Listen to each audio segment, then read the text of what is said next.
Um, welcome. Hang on now while we wait for people to come in.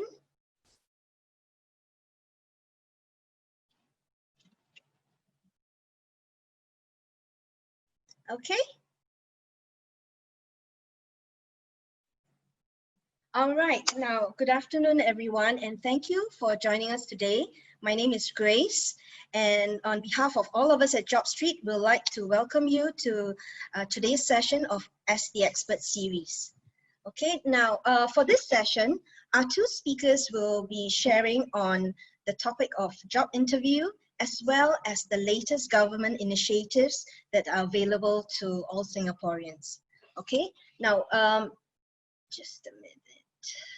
Okay, now before I start, I'd like to bring your attention to our COVID-19 Jobs and Resources Hub, right? Specifically to a particular feature called Work Now.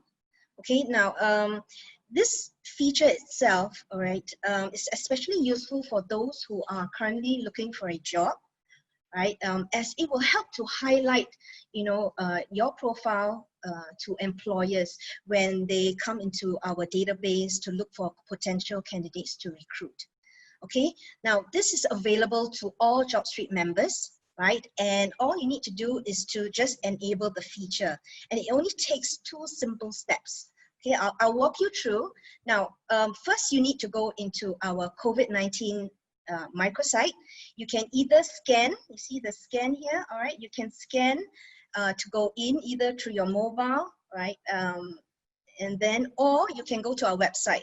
Okay, go to our COVID-19 hub, right? There you will see the introduction of our Work Now feature.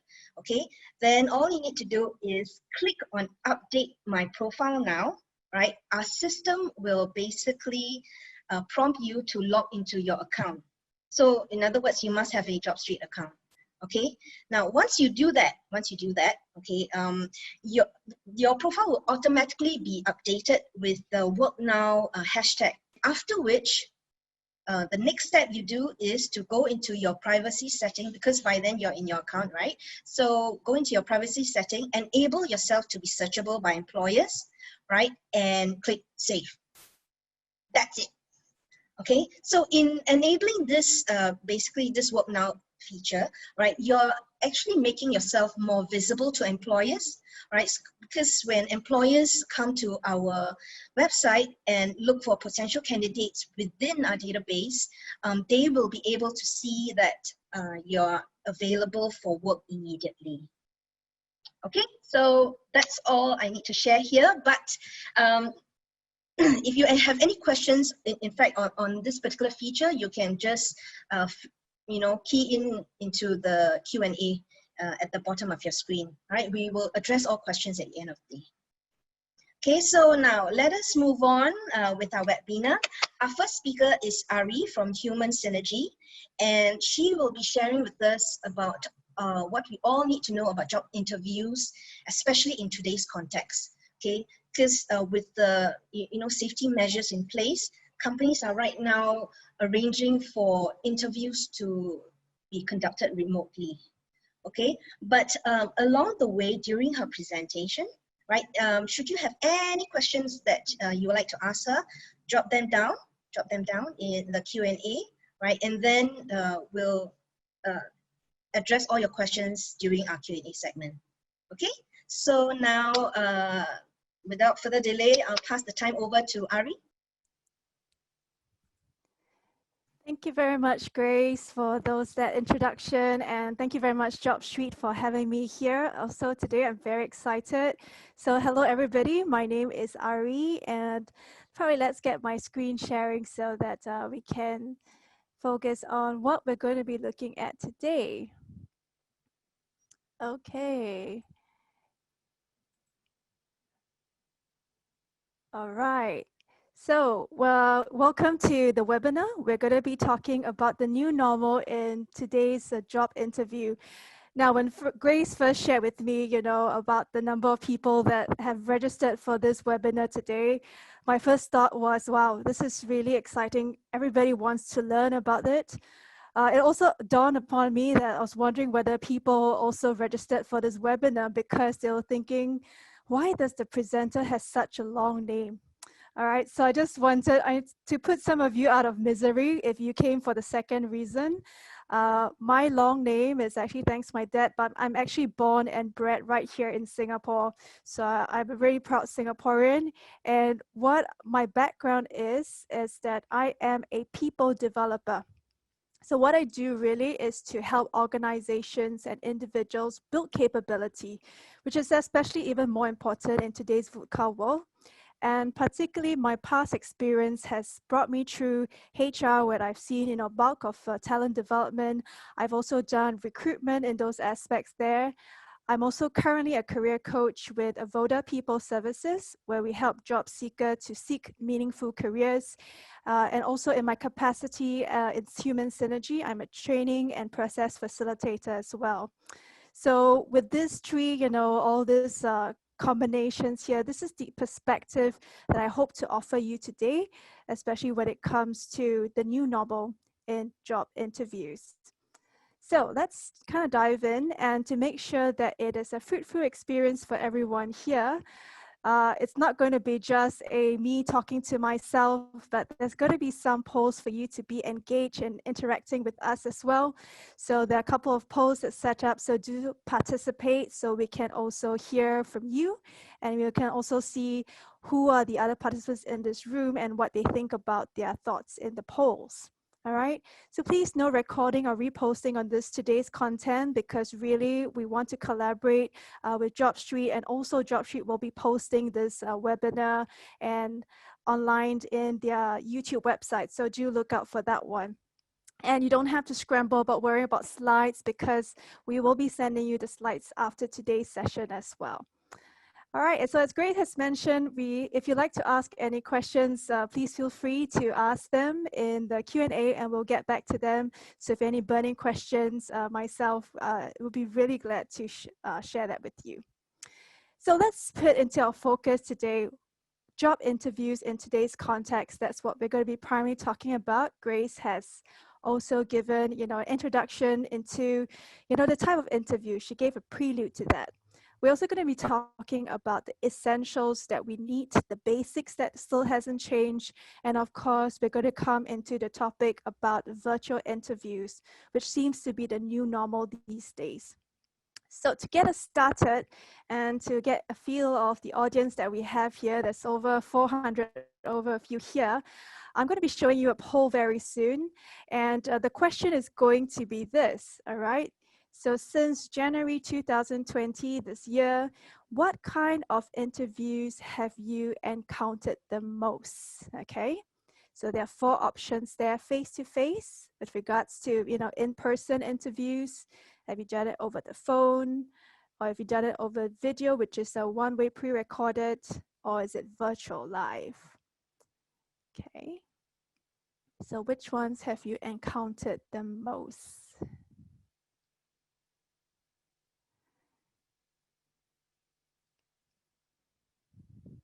All right, we're getting a couple of responses in. JobStreet's helping me to collate that.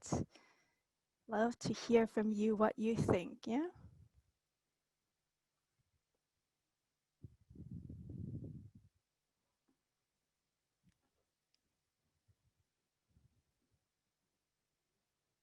Okay. All right, I'm really excited to hear what you think, what you have encountered so far. I know these days we tend to use video and virtual interchangeably, also that there is a difference. So let's hear from you in this group here. If you've gone for interviews, okay, if you haven't gone for interviews at all this year, don't worry as well. Maybe think back in the past few months before January as well. What kind of interviews have you encountered the most recently? Okay, all right. Thank you very much, Ryan from JobStreet. He has just shown me, and as you can see on the board there, almost half of you here have gone virtual. Some of you are face-to-face phone, and video just a mere 3%. So thank you very much, Ryan. We're going to close that poll right now. And As you can see, a lot of us here are mainly on virtual these days, and this also confirms the same kind of findings when I talk to my HR community as well. And I checked with them, you know, what kind of interviews have you been doing the most? And it's true that a lot of them actually have gone virtual, and very few, but some, and it's picking up, and we're starting to see a rise in it, is also the video. So putting that in today's context over here, why has there been a rise in terms of all these virtual interviews? And what does that spell for us as well? So as we know, just to put it into context, when we talk about job search, we talk about sending in our resumes, and we've known for quite some time now that even resumes have a technology component known as the ATS, or sometimes it's also seen by the hiring managers or human resource. So once that's successful in a resume, we go for the interview, and if we're successful there, we get hired. So today our focus is pretty much in this area here, which is this part of the job process. Of course, there are things that has to happen prior to that. But in the interview in the past, you know, in the last 10, 20, 30 over years, it's been primarily over the phone and over face-to-face. Probably it's because it's, you know, it's easier to build rapport there. People had a bit more time. Its technology wasn't as existent back then as well. But right now, although we're not saying that virtual only happened recently, in fact, it's been happening steadily in the past few years, but especially during the COVID-19 pandemic, we do see a rise in virtual and video because of safe distancing, of people remote working from home. It's just not convenient for people to meet up face to face. Now, on top of that as well, there are a lot more applicants out there. People are applying more for jobs. So that's why we also start to see an increase in virtual and video. Now, if you haven't been to one, so this is a very good topic for you to also prepare yourself for what is going to be more and more the new norm. So in particular, we're going to be focusing on virtual. Not too much on video. Video is really a aspect where it's we call it a asynchronous interview, where you kind of record yourself, and then recruiter, you know, all your videos get stored, and at their own time, they will take a look at your videos. But today, our primary focus is on virtual interviews, and that's what we're going to explore this aspect today. So really, the basics have not changed. That's the one thing that you can be assured of. Even though we've moved to a different technology platform, our essentials do not change. So the basic things is the employers still look out for the same things, and the way that they will be looking for it in a candidate also doesn't change. So I remember that we got Grace and the Job Street team helped us to help out to send out some questions of, you know, some of the challenges and concerns for those of you who encountered online. And I remember one of the top mentioned by a lot of you here is about communicating your value. So that falls very much into this interview essential space. Now, the other top two concerns that a lot of you have highlighted is really about being comfortable in front of the camera, talking to a physical piece rather than a person on their line, and also about the setup and connectivity. Those are very real challenges, and we're going to be looking at that in the third part, managing a virtual interview. So how do we communicate our value? And it's so true, because when it comes to looking for a successful candidate, even when I was doing recruitment and when I speak to my colleagues who are the HR community, you know, when we talk to them and say, what is it that we're really looking out for? Even though there are slight nuances, there may be certain things that they may be looking out for, but it really falls into these three sections over here. One is your value, the second one is your fit, and your third is your confidence. So when I talk about value, it's really about what is the value that you bring to the job? What's your knowledge? What's your skills? What's your attitude? What's your achievement? What's your experience that you bring to the job that you are applying for? And this is, of course, one of the top things that the hiring managers and the recruiters look out for. The second is actually fit. And we talk about fit, we talk about company fit or fit into the team. Do your values and beliefs align to what the company or what the team believes in?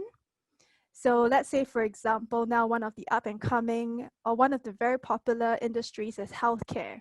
So healthcare, you are required to take care of patients and basically look after the healthcare of your customers. So when I spoke to some of the HR people in healthcare, one of the things that they look out for in terms of fit is whether the person places a high importance on their own health as well. All right, do they actually go and exercise? Do they eat healthily as well? So these are some of the things that actually certain hiring managers look out for as well, is the fit. And let's say if you were to come from, are you a team player? Because maybe the organization believes very much in teamwork and tapping on each other's ideas. These are some examples of fit. And the third, of course, is confidence as well. So confidence in the interview, because it communicates that you are prepared, you are also very sure. And when it comes to the interview, it's also very important because that shows that you are ready for the role and you also are prepared and ready to be interviewed. So those are 3 components, and we're going to see how these 3 really forms the basis of our interview basics essentials. So we go back to the good old etiquette. So what are some of the things that we need that hasn't changed when it comes to interviews? Well, it's always about dressing appropriately, right? Because dressing appropriately, one, communicates your confidence because, I know a lot of us now, we are doing interviews through virtual, right? So we only see this upper half of the face. So as one of my friends always say, don't forget your pants as well, because sometimes you may be interviewing without it or you're wearing something else, and it actually has a psychological effect as well on your brain. So you want to make sure that you dress appropriately. Also, this communicates fit. So for example, I once had a candidate who was sharing with me that, she was applying for a startup and she made the mistake of actually wearing, what we've been taught probably in school and all, to wear a black color jacket, to wear high heel shoes, to be dressed like the CEO of the company. Now, unfortunately, the CEO wasn't wearing a black suit and high heel shoes. And in fact, all of them were just wearing t-shirt and jeans and Birkenstocks. So this is why dressing appropriately and researching the company is so important. And that brings me to my second point, which is about coming prepared. All right, far too often, sometimes we see candidates coming in and they have a rough idea, or maybe they just know what the job title is, but they have no idea what is the job scope. All right, and sometimes when you talk to them, they share a different image from what their resume actually, what they've actually written in their resume. So it's so important to come prepared because company wants to know that you're interested and you're ready for the job. So research things like how you can add value, how you are a fit, and that it all also gives you a sense of confidence when you're in the interview and you're confident. It also takes a load off you as a job seeker because you know what you stand for. And that also means knowing who you are. Our third is also quite linked to coming prepared, and that is arriving in good time. So arriving in good time, in the real world, you could mean coming 5 to 10 minutes earlier. Similarly as well, when we are during virtual interviews or video interviews, you want to make sure we arrive in good time. Now, good time doesn't mean half an hour earlier. I have actually had candidates before coming in half an hour earlier to kind of impress, all right? But unfortunately, this kind of acts as the reverse, and it almost feels like this person doesn't have quite good time management. So if you're early, in fact, some of the candidates that we've spoken to, they are actually in the area or they're prepared 1 hour earlier. They just use this time to read up on their resume. They read up the job description again, and they use this time to prepare themselves to calm down before they go straight into the interview. And the last but not least as well is about positive body language. It's more important now, especially when we're doing it online, where it's hard to see anything beyond this 2-dimensional face that we see above this neck area. So that's where we communicate positively through our eyes, through our smile.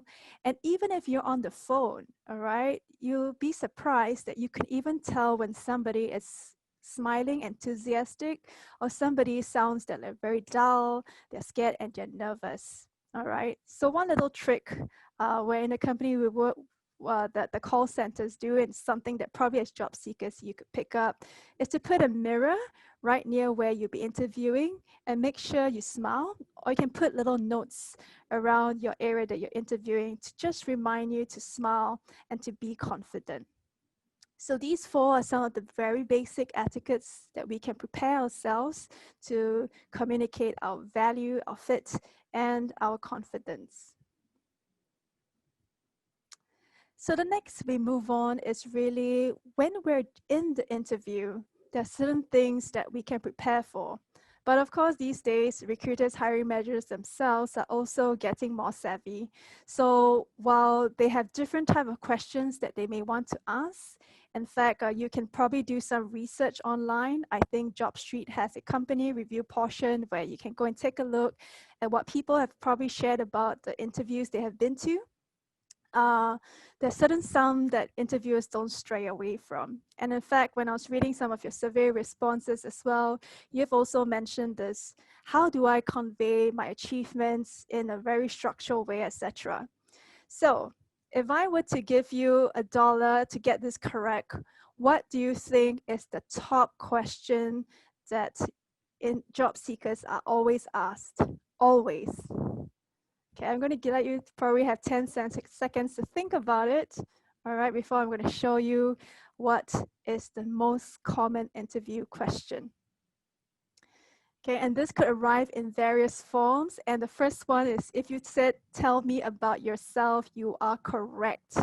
Okay, this question is commonly asked for various reasons.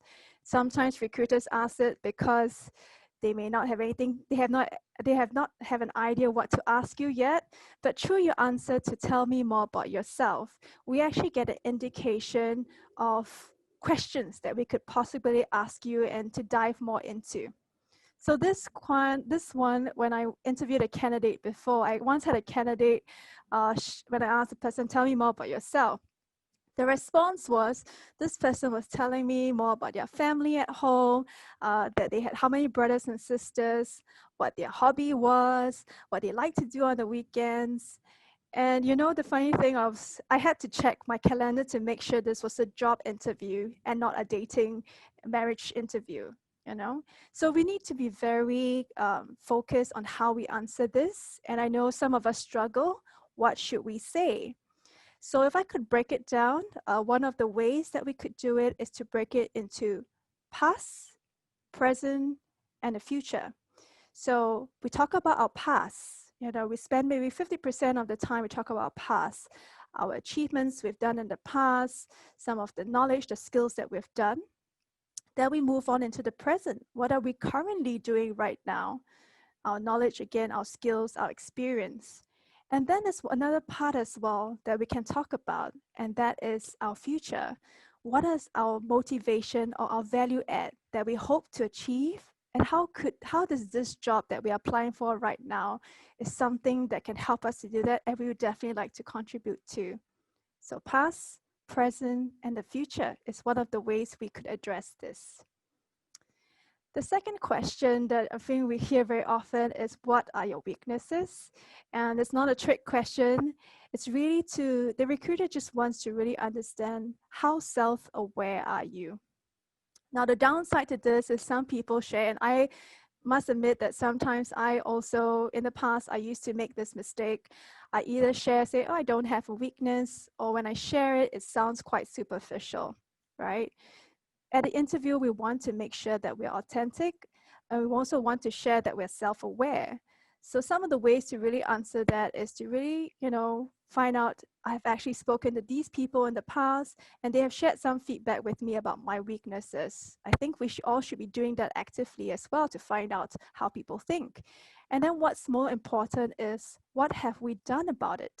And that is the key also to answer this question. What have we learned, and what are we doing about it? because that also shows your learning agility. And the last question, and this comes in various form, is not really a question per se, but we like to call this the behavioral questions. So it usually sometimes start off with something like, tell me of a time that you were, then fill in the blanks. So tell me a time that you were a team player.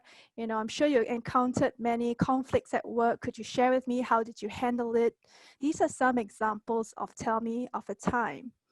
Now, sometimes the reason why we ask this is because in the past, when we ask somebody, are you a good team player? Now, if you want the job, what would your answer be? Right? Your answer is, yeah, I am a team player. So that's why behavioral questions are a good indication of how you have dealt with a situation in the past. So right now, I'm going to show you a video. And what you're going to be tasked to do is that you are going to be an interviewer. Now you're going to put yourself in the shoes of an interviewer for the next 30 seconds. I'm going to show you the short video of this person, a job seeker who is going for an interview. She's just going to ask a question. Tell me of a time where you faced challenges. So I'd like you to take a look at it. And at the end of this video, I'm going to ask you to rate her on a scale of 1 to 5. So as I play the video, please mind the volume on your devices. Here we go. In terms of managing work-life challenges. Okay, so tell me about a time when you faced a challenging problem at work and what you did to resolve it. Well, once we were assigned to develop a system from scratch. I gathered my team and we started working on a POS system. We worked on features like automated costing, barcode scanners, and we tried to link payment systems. It was challenging, but we managed to complete it within the timeline. Okay, so you've just seen an interview, and what I'm going to do now is a short one, but you know, based on what you've heard so far, if you were the interviewer, how would you rate this interviewee? And as a poll, so on a scale of 1 to 5, or in this, what you see from the top to the bottom, top is scale of 1, 5 means you'll hire her immediately. Next candidate means it's not that great. How would you rate this interviewee? So we're polling you right now. So tell us how would you rate the answer?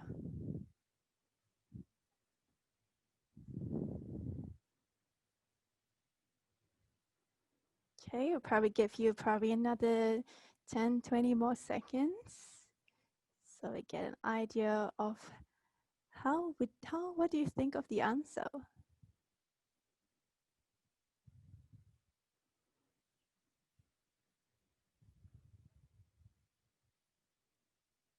Okay. All right, wow. Okay, so here's what we see. Majority of you, 50% of you are very diplomatic and very kind. Not bad, but not good, okay? I can see basically, although we also, the rest of you are a little bit spread out, but we can see in general, the skew is more towards this candidate isn't exactly, the answer wasn't that convincing, all right? And only 1% of you say, hire her immediately. Okay. All right. So as you can hear, I can hear most of you, I mean, through the polls that most of you thought that it wasn't that great. Yes, something is missing, right? So what is it that is missing? Okay. Now, in fact, when you heard the answer, I'm sure maybe one of the things that came up was that it sounded okay, all right? She told me the task that she did, but did it sound amazing if I had to close my eyes and 5 people told me the same thing? Would she stand out? The other answer is probably no, okay? Because what it just did, what it just listed, the things that she did, steps that she took. So how could we answer this kind of question better? How could we structure our answer a little bit better? So as you know, being in Singapore here, we love our acronyms, and this is another one to add on to your list. But really what this does, the CAR technique, we call it, is really to drive home the point, because you want the interviewer to remember this answer that you're going to share. So CAR actually stands for these 3 words: So each of the words is about context, action, and results. So the first one is about context. So why is this particular situation special? What's the challenge? If this was about asking to to talk about a challenge, why is this particular one special as compared to all the rest of them? So because you may have been, you may have worked on this challenge for a couple of months, you know the challenge inside out. But the interviewer that you'll be talking to doesn't have an idea. So what you want to do is to define the challenge, the context of why this one sticks out from the rest. So the second one, which is what the candidate in the interview touched on a little bit, was to say what she did. But the issue with that was she said it, she didn't quite showcase what her knowledge that she used. What were some of the skills that she took to actually resolve that challenging situation? Was it problem-solving skills? Was it thinking creatively out of the box? And what was the attitude? Because different people have different responses to a situation. So what is the attitude that we actually use to address this issue? In fact, the closer you actually align this knowledge, skills, and attitude to the job, it will resonate even more with the hiring manager or the recruiter. And last but not least is the results. What was the impact of your knowledge, your skills, and your action that you applied in the context? All right. Of course, most of the time, if it's positive, then that's great. But sometimes it's also okay to share things that didn't turn out so well. But what's more important is to share the learnings that you took away from this particular situation as well. So this is what we mean by the CAR technique: to drive home the point, context, the action, and the results. Now I'm going to show you part 2 of this video over here, and you're going to see how could her interview answer be put into a CAR context. How would it sound? So I'm going to show you a second video, and please also do mind your volume. We're going to watch it for her response. In terms of managing work-life. Okay, let me bring you to the appropriate section right now. Okay, here we go. Just last year, we were tasked to develop a post system in just 1 month. The usual time frame for such a project is 3 months. Not only that, my team had only 1 experienced programmer and the other 2 were novices. I quickly set my team down. Leveraging on their individual strengths, I divided the workload and requested daily huddles to address any issues. I also rolled up my sleeves to do some of the programming. In the end, we managed to deliver the system on time. The client was pleasantly surprised to see the speed and quality of our work. And not just that, from that 1 project alone, we won 3 other projects due to the client's referral. Okay, so do you see the difference now? You will also be able to see that it's more clear what is it that she did and what was the result of that, what was the result of her actions. All right. So by the way, I borrowed this video from the WSG website. So there are a couple of good videos out there as well. So if you'd like to continue on to read some of the videos, please do check out that website as well. But we can also use the CAR structure to actually use it as well to share with our interviewers as well, when we're talking about, if they would ask us, tell me of an achievement that you're particularly proud of. CAR is also a good way to drive home the point because you can set the context, what's the action, and what is the result of that.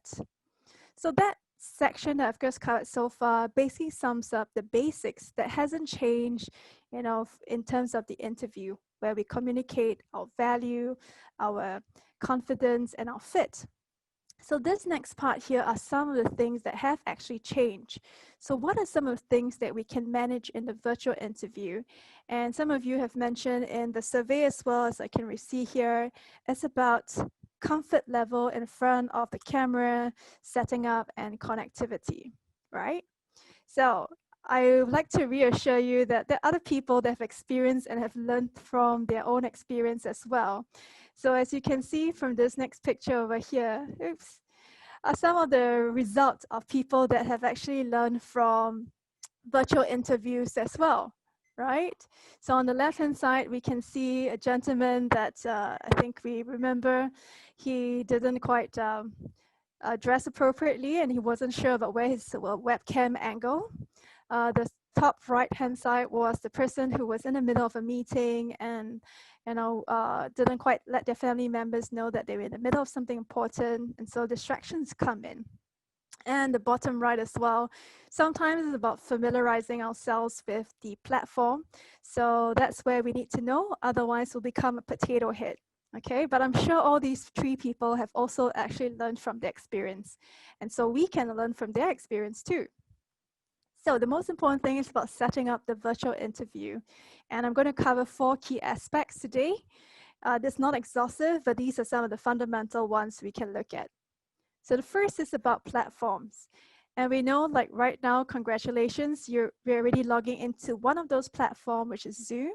So I know some of you may be here for the first time. I've met people who are trying it out. So congratulations and welcome. But there are also various other platforms as well. So it's not possible to probably learn all of them, but it's good to, if you are aware of what interview platforms you're going to be using, you want to make sure that you can try it out and use the actual device that you'll be having the interview on. So for example, if you know the interview is going to be on Zoom, try it out ahead of time. Test out and see whether there's a test function of the meetings where you can familiarize where are things, your mute and unmute button, your videos, so that on the actual day of the interview, you'll be a lot calmer. Now, you won't want to be scrambling on the last minute and moment where you're 5 minutes to the interview and you're trying to log onto the Zoom interview only to find out that, you know, if you're interviewing on your mobile phone requires you to download the app and set up an account, etc. So these are some of the things you want to pay attention to. The second we've come to get to is, of course, location. And location is really about finding a distraction-free area. Maybe let your family members know that you're going through an interview, close the doors. The last thing you want to happen is maybe a family member coming in, you know, telling you where have you put your dirty laundry, or your cat comes through and walks all over the screen and submits your answer before you're even ready. So these are some of the things you want to make sure it's distraction-free. Now, on top of that, your background, your visual background, you want to make sure that it's also clear, so it's not so distracting.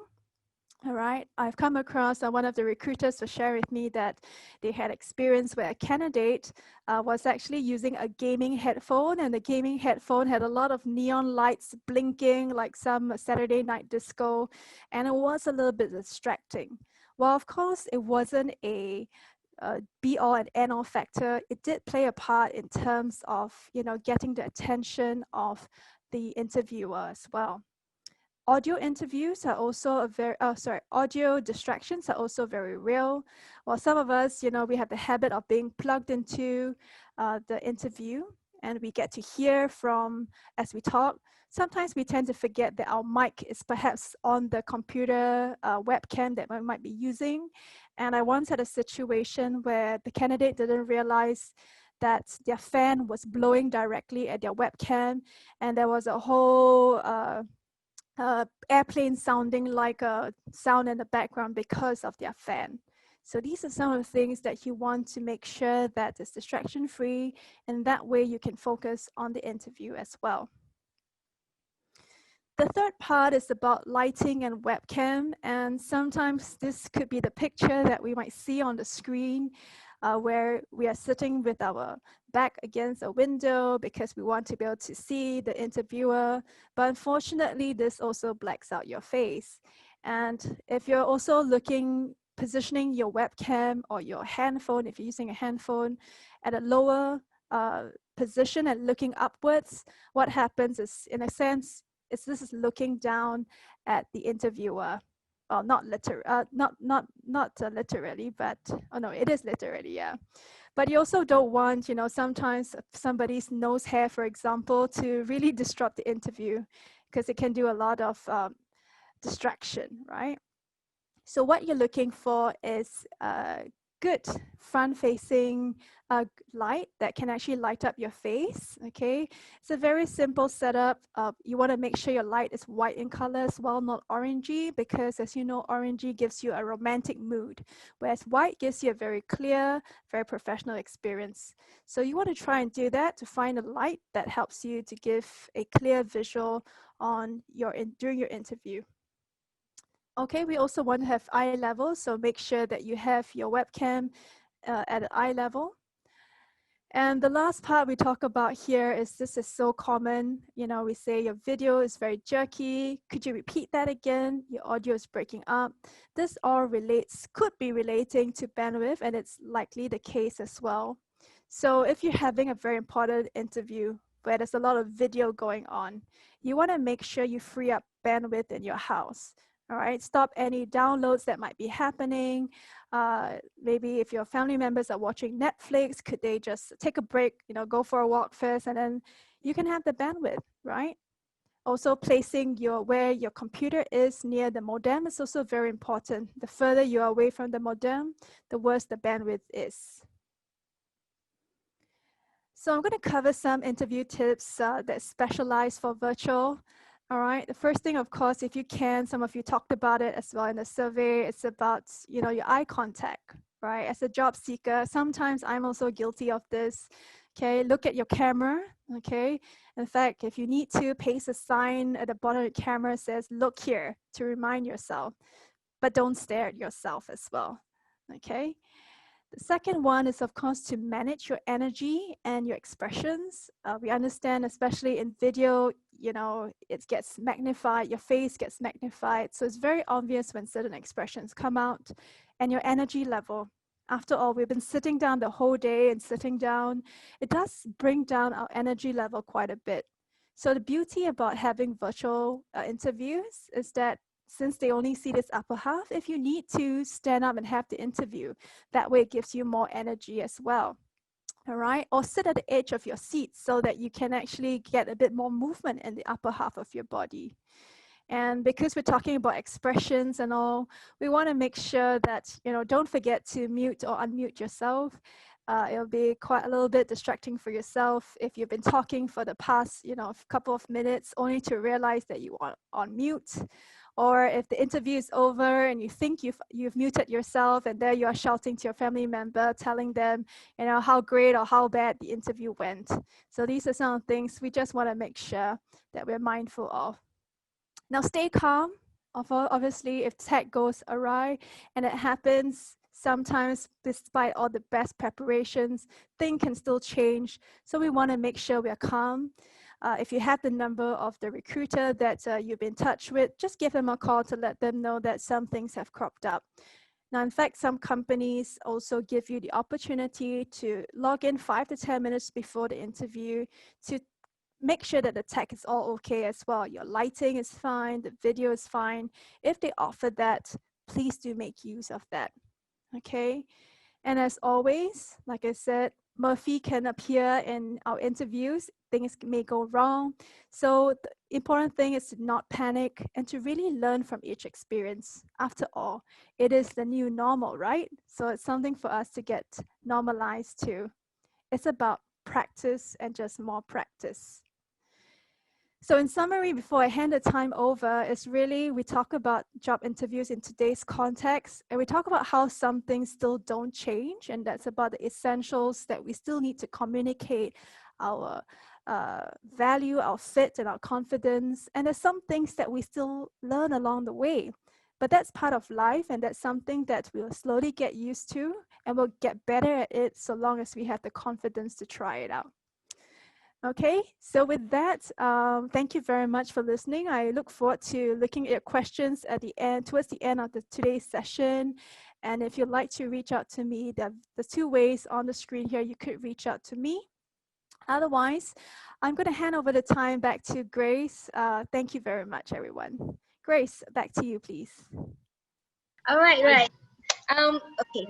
Taking this opportunity, I'd like to thank Ari for the detailed sharing. Okay, for the next 10 to 15 minutes, we will hear from Workforce Singapore, and we have Fariza, who will be sharing the various initiatives under our SGUnited Jobs and Skills package. Okay, so likewise, if you have any questions for Fariza, do log them in the Q&A. Okay, over to you, Fariza. Hi. Yes, thank you, Grace. Thank you, Ari. Wow, very, very useful. For some reason, Ryan, I can't turn on my video. I think they say that the host has asked you. Okay, okay. The reason why I'm excited to show to you my face is because I want to show the classic example of what not to do during an interview. So I am having lighting issues right now. So you can see part of me is here and part of me is like, disappear in the background. So please, it became quite distracting. I'm so sorry. So this is a classic example of applying what we've learned. And I already told you that there's so many things that can go wrong. And today is indeed one of those days for me. So when you don't have good lighting, this is what happened to you. Your whole thing doesn't look well, background, and it's very distracting. Especially from the employer interview standpoint, how they perceive you plays a part in that. So yes, I'm here to show you a case study, a true real-life case study. So back to my presentation. Hi, everybody. My name is Fariza from Workforce Singapore, which is a statutory board under Ministry of Manpower. And I'm here to share with you about the support measures that the government have put in place for Singaporeans like yourself and myself. How can we help during this difficult period? Yeah. So now this, the first thing I would like to share with you is about the SGUnited Jobs and Skills package. Now, what does it mean to you? How does it help you in finding a job? So basically, this package is about us helping you find about 100,000 of jobs, traineeship skills and opportunities to create more pathway. As such, when the economy recover, you are prepared for it. So by thinking, what's the border? I just want a job. Okay, I agree with you. Yes, we have to find a job right now. But if you have been finding it difficult, challenging to find a job, and the competition is tough, we're trying to tell you that there are other ways to find a job, and that is through traineeships and skills. So if I can let you understand a bit more, how does this help you find a job? Not just a usual application, like submitting resumes over and over again to different companies. How does traineeships and skills can also help you find jobs? So that's the purpose of this SGUnited Jobs and Skills package, okay? Now, let me explain a bit more about the three pillars. Now, we have the jobs, under which we have a program called SGUnited Jobs Initiative, traineeships, SGUnited Mid-Career Pathway, SGUnited Traineeships, and SGUnited Skills, which is under the skills pillar. Information at the top, at the bottom right, you can scan the QR code, or I believe you fill out the survey form, you can also get the PowerPoint slide. Now, what does this mean for you? So for instance, for the SGUnited Mid-Career Pathway program, which is just launched, I believe, end of July. Now, it's basically for mid-career individuals like yourself and myself, whereby we're talking about 14,500 traineeship and training opportunities in companies and public sector, of which you can try 2 tracks. So what does it mean to you? How does it get you that job? So how we try to help you is that by going through attachment through employers to get the industry relevant experience, we are trying to help you prepare. As such, when the market recovers and they are hiring again, you are equipped with the right industry experience, okay? And while you undergo this attachment under the Mid-Career Pathway program, you are given a training allowance of about $1,400 to about $3,000, depending on the kind of job scope that you're given. Now, for the employers, what it means that 80% of that allowance is funded by the government. So they actually technically pay very little money. And what we try to say is that, in exchange for the experience that you're giving, we will help fund this component. All right. So on top of that, there's also another second half, which is the training, which is a full-time training ranging from 6 months to 12 months by market leaders and reputable companies. I believe one of them is Google. And of this, the government will actually give an allowance, monthly training allowance of about $1,500. There's a is subjected to eligibility criteria. Now, to know more information, you can again scan the QR code on the bottom right. All right. So next, I will talk to you about SGUnited traineeship programs. Now, this program is actually an attachment program or traineeship program for fresh graduates. Now, if like me, I'm no longer fresh, it's not really relevant to me or applicable to me, but I believe some of you might have children, nephew, nieces, friends with children who are graduating this year or just graduated last year and will find it challenging to find jobs at this period of time. Whether they graduate from ITEs, polytechnics, universities, or other institutions, they can apply for this SGUnited traineeship program. And in here, they're given a monthly allowance depending on their qualification of about 1,008 to 2,005 for university grad, polytechnic diploma, you can get 1,003 to 1,008, and for ITEs 1,008 or 1,001 accordingly. All right. So this may not be applicable to you, but take note it is for someone you might know who need this. It could be your neighbor, your nephew, your niece, or even your own children. Okay. Next is SGUnited Skills. Now, this program is about enhancing your employability through upskilling and reskilling. Now, these programs are conducted by continuous education and training institutes and Institute of Higher Learning. So it's different from the previous one. The attachment is by companies. This one is by learning institution. The duration of the program is about 6 to 12 months, which is quite the same. And the training allowance for this one is slightly different, slightly lesser, about 1,002 only. And in here, you'll get training opportunities for sectors that are really looking for people right now, such as Infocom, finance, healthcare, and constructions. Okay, these are just a list of it. There's, I think, about 12 different sectors that are listed in there.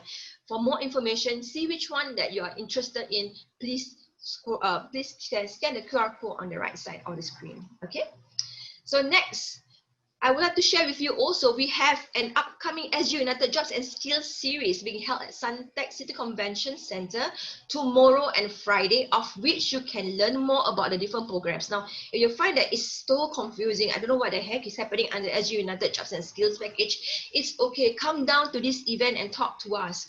Now, on top of workshops, which we actually help conduct topics such as career preparatory workshops. All these sessions are free of charge, by the way. You also get to meet our ambassadors who talk about traineeship and also talk about skills. So if you're not sure what course to go for, what upgrading skills or program you want to go for next, you can come down and talk to our ambassadors. Again, these are at no cost. Okay. So now for more information about the program, you can go to this QR code, or you can go to the link that is provided on the right side. Just take note, if you're unwell, please don't turn up. Okay, please, if you're feeling not well, you're feeling a bit under the weather, most likely you'll not be allowed to enter because safe distancing is enforced strongly during this period of time. So on top of that, we have other series coming up next month. Not to worry, you can still access the information through our website. But for immediately for you, tomorrow and Friday, just take note that we do have this session live.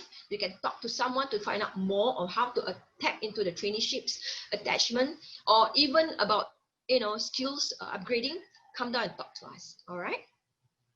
So besides SGUnited Jobs and Skills package, we also have other WSG programs. Now, some of you might be wondering, okay, I am keen to try out different ways of applying or getting a job besides the usual route of applying and sending my resume through the various application platforms. Now, one of the things you can explore is professional conversion program. Conversion program basically means that you may not have the sectoral experience and you're willing to learn to make that conversion. So in this let me just explain a bit more. So in this process, what happened is that you will be hired first, then you undergo a training program, and from there you will be job ready. So for example, like Ari was sharing about healthcare, right? So they are hiring nurses quite a fair bit now, because to make up for the the new hospitals like Sengkang and other centers that are opening right now. So how does this work? So you have to submit a resume first. Just take note, first and foremost, usually professional conversion programs go by intake. So you might say, I applied before, but nobody got back to me. Just take note that it's an intake. It's a program whereby you will be, there is a cohort whereby they go by different cohorts. It's not as and when I like it, I'll go for the course and they make it open for you. No, they have a specific timing whereby they open the registration and there's a specific timing whereby they shortlist you and invite you for the preview, and there's a specific timing whereby you start the course itself. So you have to go onto the respective website, because we have 100 PCP across 30 sectors. So you have to identify first which sector do you want, and from there figure out which of the PCP is what you're interested in. So going by the example of healthcare, for instance, I was telling you earlier, the first thing to do is submit your resume. So no matter what the resume, that piece of paper that represents you is still a very critical document that you need to update and make sure that it really works for you, sell you as an individual for that particular role. Okay. So what we do is that once you get an interview, and then what you will do is you're hired, and then you undergo the program. So the nursing program, for instance, there's two kinds of PCP. One's a degree by NUS, and one is a diploma by Nanyang Polytechnic. So the duration is about 18 months to, I think, 2 years, depending on whether you diploma or degree. And while you are studying, you are given a salary support and cost fee subsidy. Now you will ask me, do I have to quit my job? Yes, you have to quit your job because the course is very, very intensive. Like for instance, for the nursing one, for instance, not only you have practical, you have to go to the hospital to conduct your sessions, you also have to go for classes where you go for your theory. And at the end of the course, let's say for the NUS one, you will come out with, I think, a registered nurse degree, and you will become a staff nurse. Okay, so I've spoken to a few people who will come out from that 2-year program, come out as a staff nurse, and then they have a degree in nursing. So just give you a very broad overview of how this PCP works. Okay. Next, I will also talk about career matching services by Careers Connect.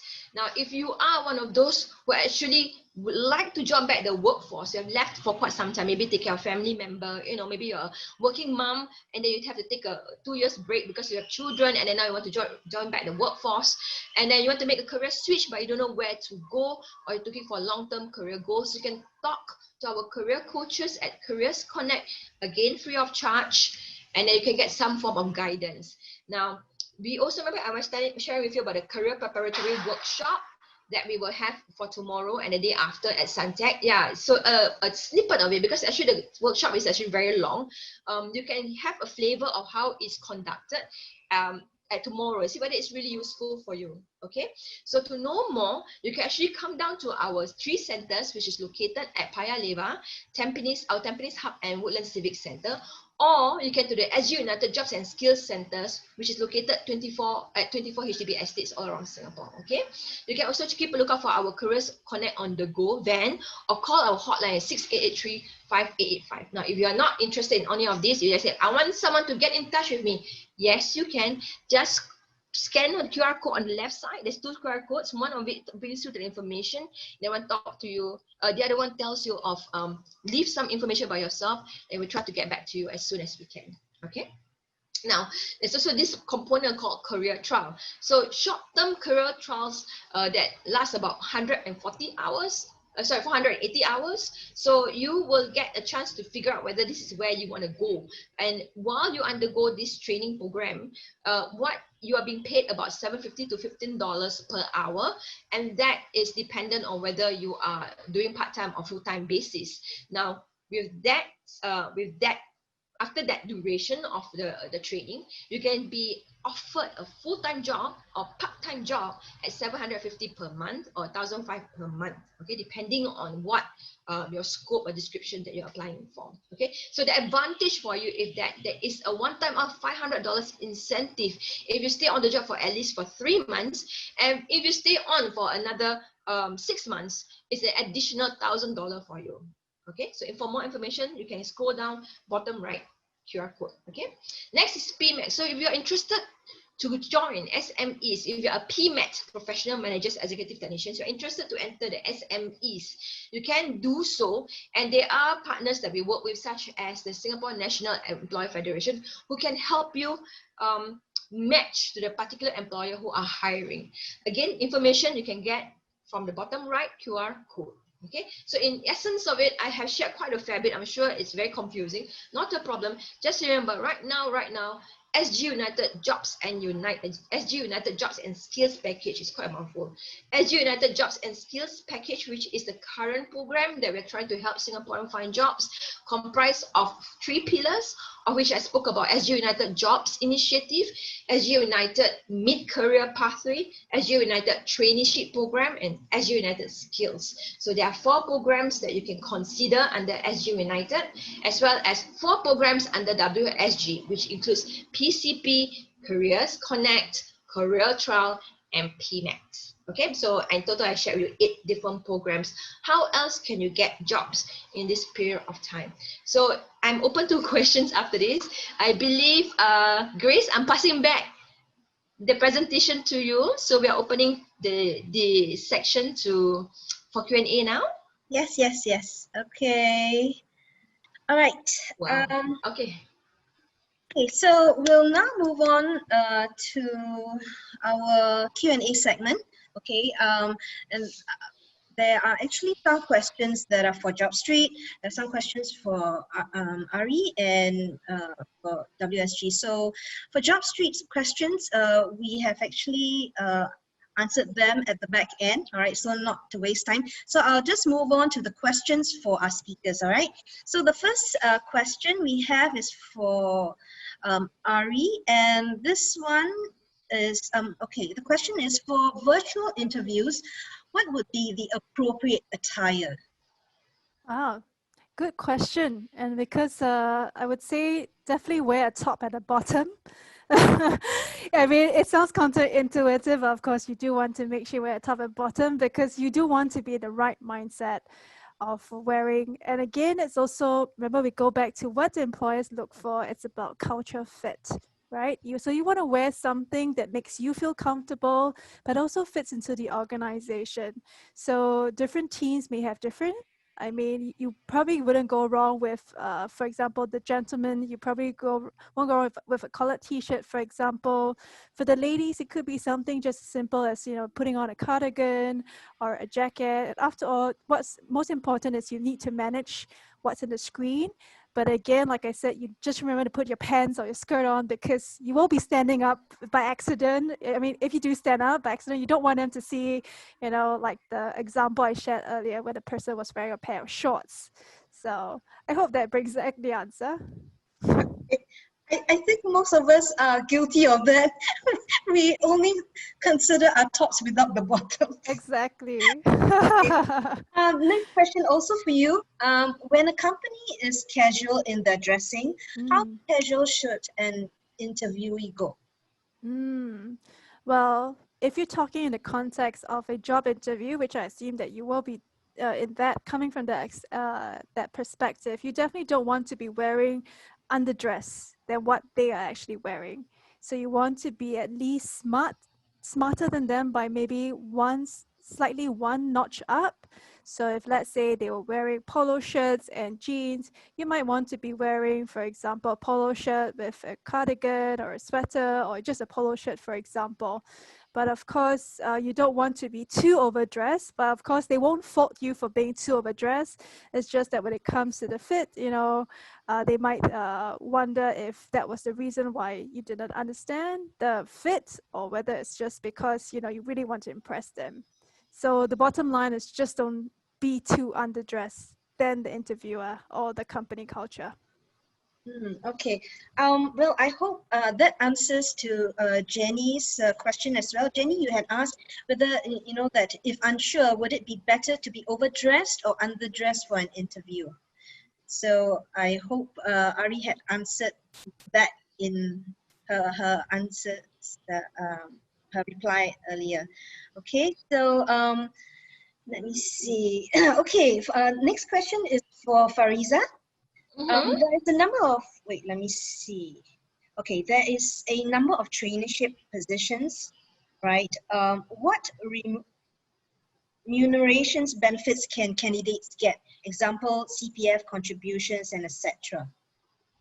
Okay, so for traineeship, basically, there is no employer and employee. Like, it's just like an internship that students go for when the school send them to a particular company. So there is no, okay, sorry, start my video.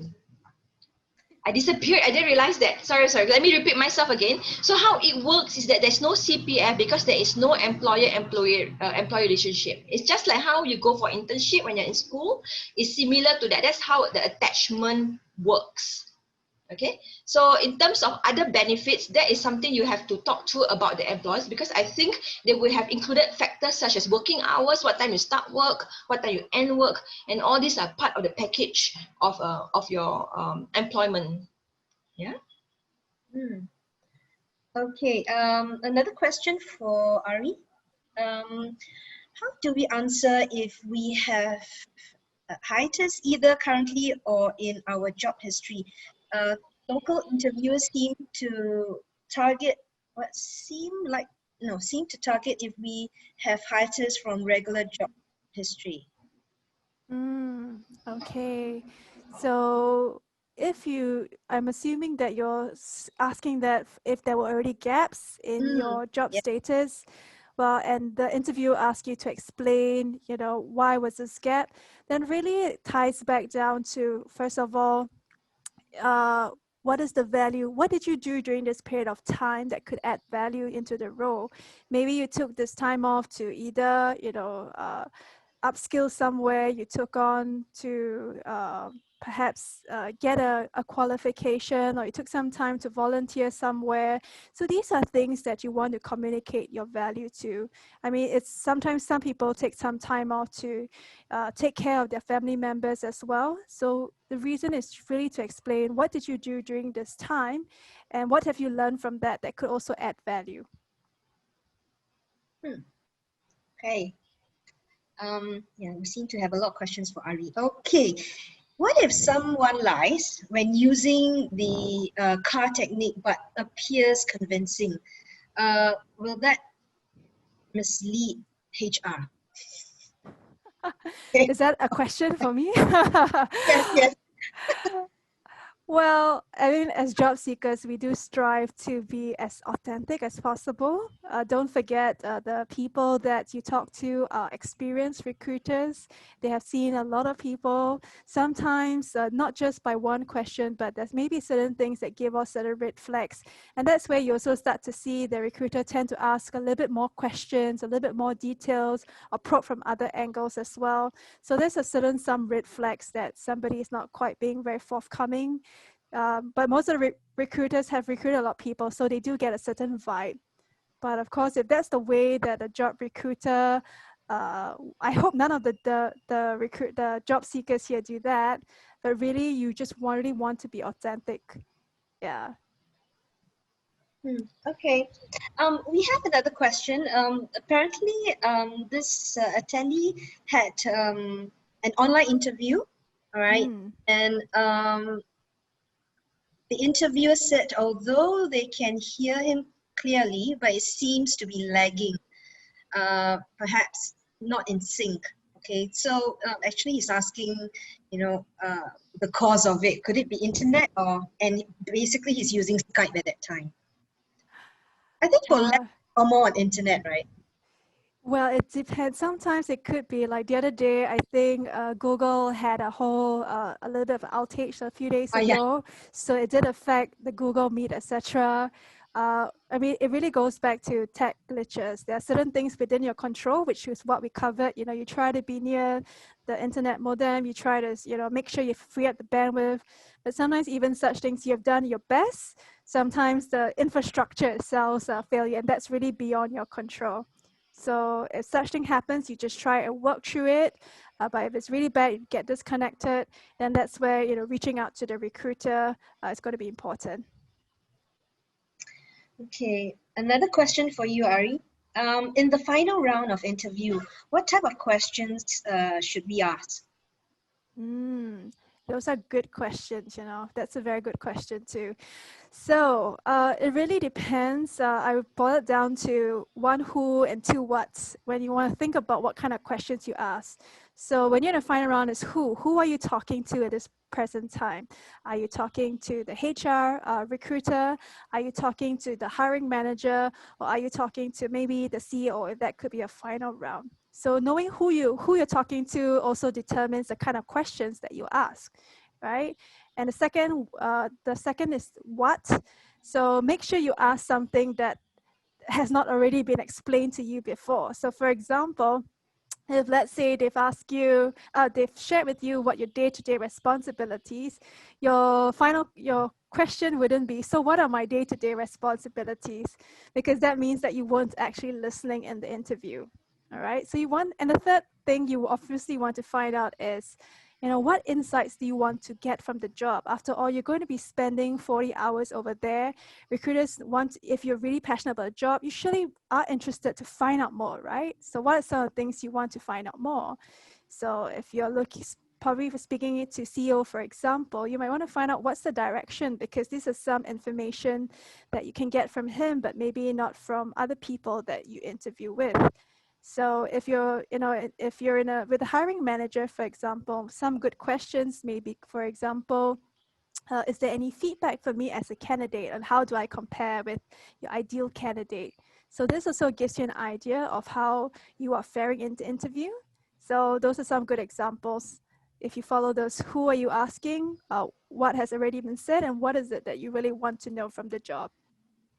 Over to you, Grace. Okay.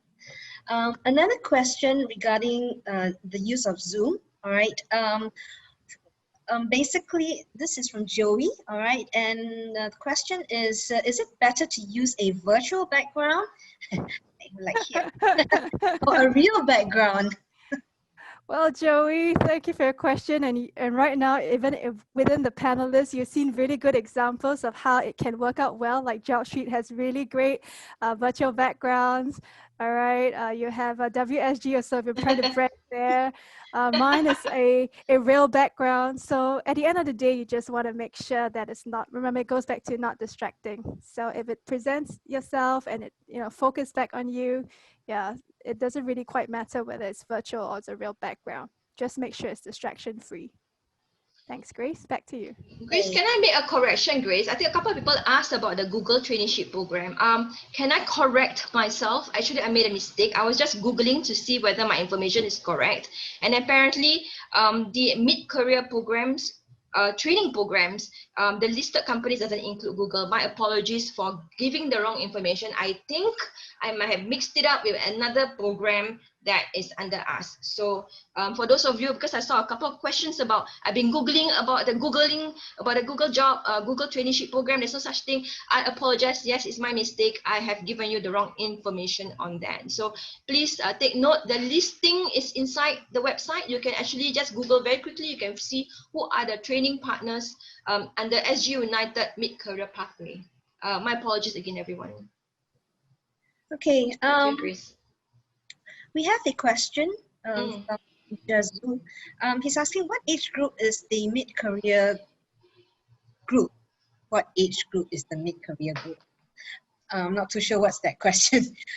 I suppose he would like to know, when we refer mid-career candidates, usually what's that group age group like? I put it at that. Ariza. Sorry. I was just reading some questions there. What is mid-career? It's not enough fresh. He's asking. I suppose the question is, when it comes to mid-career candidates, right? What's the age group like? Correct me if I'm wrong. It's basically anybody who has started working already, right? As long as you're not fresh graduates, because fresh graduates are obviously those with very minimal work experience. There is no actually like nobody ever say I'm 24 to 20. You must be 24 to 60 kind of thing. There's no such age group. We just call them mid-career because they have some form of work experience already. Yeah. Okay. What's the difference? Okay, this is for Fariza. What's the difference between PCP and SGUS? Okay, so I think maybe I'm not clear in my explanation, it seems to me. Okay, so SGUnited skills program, right? So what you're asking, okay, there's 4 programs as mentioned before.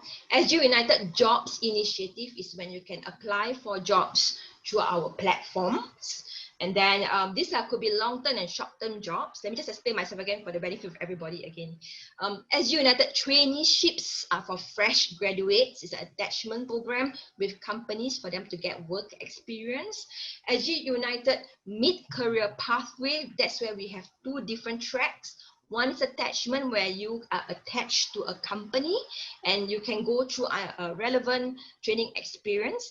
And the other one is through training, which is when you work together. You are actually going to training through companies in this track. Okay, so they're slightly different from SGUnited Skills. SGUnited Skills is when you go with IHLs. Remember the thing I was telling you about, the schools such as SIRS, schools such as NUS, all this falls under the SGUnited Skills SGUnited Skills program. So it's slightly different. So how is it different from PCP? So PCP is a place and train program. Remember I told you earlier, you have to go through an interview first before you are placed in the PCP program. So that's the standard way of how PCP is being conducted. There are many variations out there depending on the requirement of the sector, but broadly, PCP is about you have to go through an interview process. Career preview, there's basically a process. It's not just like blah, blah, blah. There is literally a process, and the best people to talk to are the program managers, the people who organize the PCP, because the requirements by the sectors are different. So the example I gave you was healthcare, will be very different from what, for instance, a PCP for social marketing will be. Okay, so I'm just giving an example earlier. So to know more information, go to the PCP website, and you just need to go down, drill down to the sector that you're interested in. There are 30 sectors to choose from, and from there, find out which PCP program that you might be interested in. Okay, so I hope that explains a majority of the questions, because I saw quite a few of them asking the same thing again and again. And I believe some also is asking where the QR codes can be found. Grace, are we sharing slides later on? Sharing slides, as in? They will have to email, respond their feedback first, right? Before we can give them the slides or something like that. Yeah. Because so don't have to worry about the slides. I suppose, okay. With regards to, I suppose what they want is more information about specific programs, right? Need more clarity, but not to worry, you guys. At the end of this session, right, upon your logout, we have a feedback form where you can actually indicate if you would like more information or would like to hear from WSG on certain programs, so you can do that. All right. That also brings me to this point where we're actually running out of time, so we're unable to answer all the questions. What you can do, maybe what I would suggest here, we will take one more question before we wrap this up, and then later I will direct you an email where you can indicate, you know, sort of like to let us know your questions, and then we'll try to address them post-event. Okay? Yeah. Can I answer a question, Grace? I mean, there's a couple of people who ask me similar questions. They give very specific questions such as, I study this, I would like to do that, who can I talk to? Is this the right way for me to do this? Is that the right career path for me to choose? Things like that. My suggestion to you is please get in touch with our career coaches at Careers Connect, because it's best to get a professional advice. Generally, I would advise that, because usually what we tend to do is we ask our mother, our father, our friends, our partners, what should I do next in my career? You know, I'm already stuck here like this. I want to do this, but I'm not qualified for that. So many variables in our life right now. So my suggestion is get in touch with our career coaches at Careers Connect. Again, in all this information, you can just Google them. Alternatively, you say, I'm not interested to go down to Careers Connect. We can also actually go into our website and see. Actually, we can call us at 683-5885, because we actually do phone call.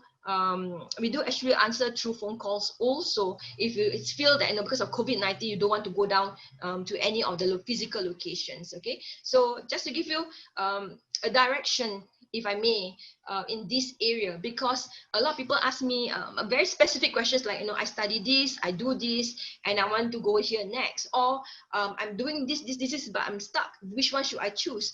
I would love to give you my personal opinion, but it doesn't really matter. So my suggestion is speak to a professional, like our career coaches.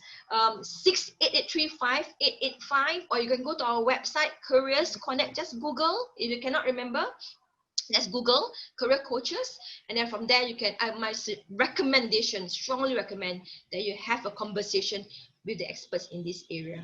Okay. Anyway, we are actually right now running out of time and we have to close our session. Okay, but before you guys were to leave, I've got some redirection or rather avenues for you to reach out.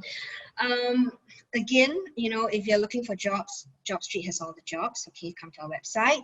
Now, if you have further questions for Ari, all right, she has actually indicated her email earlier, and you can email at this email address. Okay, but you have to code 26OG AF, okay, so that she'll know that these questions are coming from attendees from this session. Okay, and as usual, anything to do with Workforce Singapore, their programs and all that, we advise you go to their website.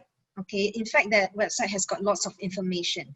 Or the programs that Fariza has shared today, right? You can actually indicate that you would like more information through the feedback form upon your logout. Okay, so that's about all the time we have. I'd like to thank Ari and Fariza for your valuable time spent with us today, right? And I hope everyone here had enjoyed the session. Oh, before we go, okay. Pertaining to the questions that you have indicated in the Q&A, what we will do, this is what I suggest, what we will do here is we will collate your questions that were unanswered, and then we will provide you the answers through our post-event email. Okay, so that actually all your questions are being answered. All right, so hope you have enjoyed yourselves, right? Thanks to our speakers again, right? Until the next time, okay, take care everyone and stay safe. Remember to give us your feedback, all right? Thanks. Bye. Bye, everyone. Bye. Thanks for joining. Thank you.